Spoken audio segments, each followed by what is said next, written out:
मैं यूट्यूब टकलू ब्लॉगर में आपका स्वागत है। दोस्तों, आज की वीडियो में हम आपको एक ऐसे किले के बारे में बताने वाले हैं जिसे जानकर आप हैरान रह जाएंगे। किस्से कहानियां और उसका इतिहास जितना पुराना होता है, उसे जानने की इच्छा उतनी ही ज्यादा होती है। साथ ही मनुष्य में हमेशा किसी चीज को पाना या अधिकार जताने का एक फितरत हमेशा से लगी हुई है। तो इस अधिकार की चाहत और आधिपत्य की लालसा ने इतिहास में कई लड़ाइयों को जन्म दिया। आज हम आपको एक ऐसे ही किले का इतिहास बताने वाले हैं। पानी की लड़ाई में कई लोगों ने खुद को खो बैठा।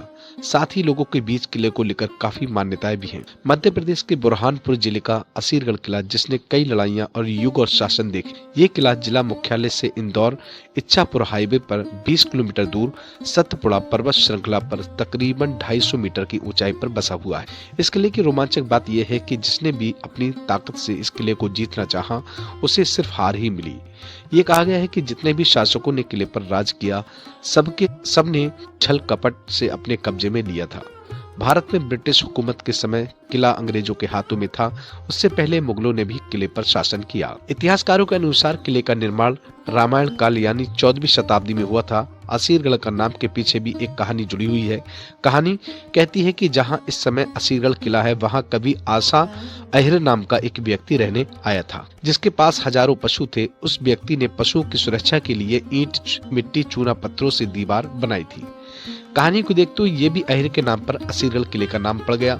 कहा जाता है कि कई समय तक यहाँ चौहान वंश के राजाओं ने भी राज किया था। किले को 3 भागों में बांटा गया है। ऊपरी हिस्सा असीरगढ़, बीच का कामरगढ़ और निचला हिस्सा मलयगढ़ कहलाता है। किला 60 एकड़ में फैला हुआ है।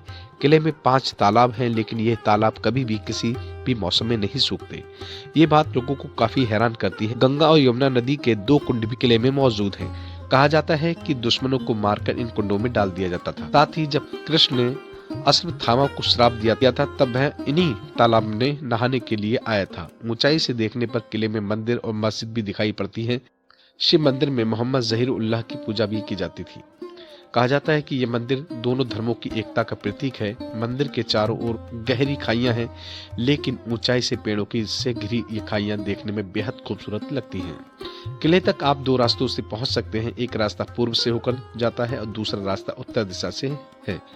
पूर्व दिशा से होकर जाने वाला रास्ता आसान है, लेकिन दूसरा खराब है। फिर भी उस रास्ते पर वाहन से जाया जा सकता है। इसके अलावा अगर आप पूर्व दिशा से जाना चाहते हैं तो किले तक पहुंचने के लिए सीढ़ियां बनाई गई हैं। आपको किले तक पहुंचने के लिए लगभग 1000 सीढ़ियां चढ़नी होंगी। युवाओं के लिए काफी रोमांचक दायक है, क्योंकि किले के आसपास घिरे पेड़ पौधे, पहाड़ और खाइयां मनमोहन, जिसकी खूबसूरती को आप देखें बिना नहीं रह पाएंगे। जैसे जैसे किला मशहूर हुआ, अकबर को भी किले की खबर लग गई। उस समय पूरा देश अकबर के शासन में था। अकबर ने किले को अपने कब्जे में करने की सोची, जिसकी जानकारी बहादुर शाह फारूकी को लग गई। उस समय असीरगढ़ का किला बहादुर शाह फारूकी के अधिकार में था। अकबर द्वारा किले पर कब्जा करने की बात सुनकर उसने किले की सुरक्षा बढ़ा दी गई और किले में 10 साल तक खाने की वस्तुओं को भी इंतजाम कर दिया गया। ऐसे में अकबर को 6 महीने तक किले के बाहर ही खड़ा रहना पड़ा। किले की दीवार इतनी मजबूत थी कि किसी भी हमले से वह नहीं गिरी। जब अकबर द्वारा किए गए हमलों में कुछ नहीं हुआ, तो उसने कूटनीति बनाई। बहादुर शाह फारूकी को पत्र लिखकर यह आश्वासन दिलाया कि वह उससे शांति से बात करना चाहते हैं। पत्र पर विश्वास करके बहादुर शाह किले से बाहर निकल आए। अकबर से बातचीत के दौरान किसी ने उस पर पीछे से हमला किया और उसे बंदी बना लिया। 17 जनवरी 1601 ईस्वी में अकबर ने आखिरी किले पर अपना कब्जा जमा लिया। तो ये थी इस किले की पूरी सच्चाई। तो दोस्तों, अगर आपको हमारी ये वीडियो पसंद आई हो तो आप हमारे चैनल को लाइक करें, सब्सक्राइब करें और बेल आइकन का बटन जरूर दबाएं, जिससे क्या है कि आने वाली वीडियो का नोटिफिकेशन आप तक पहुंचता रहे और हम आपको एक से एक नई जानकारी देते रहें। जय हिंद, जय भारत।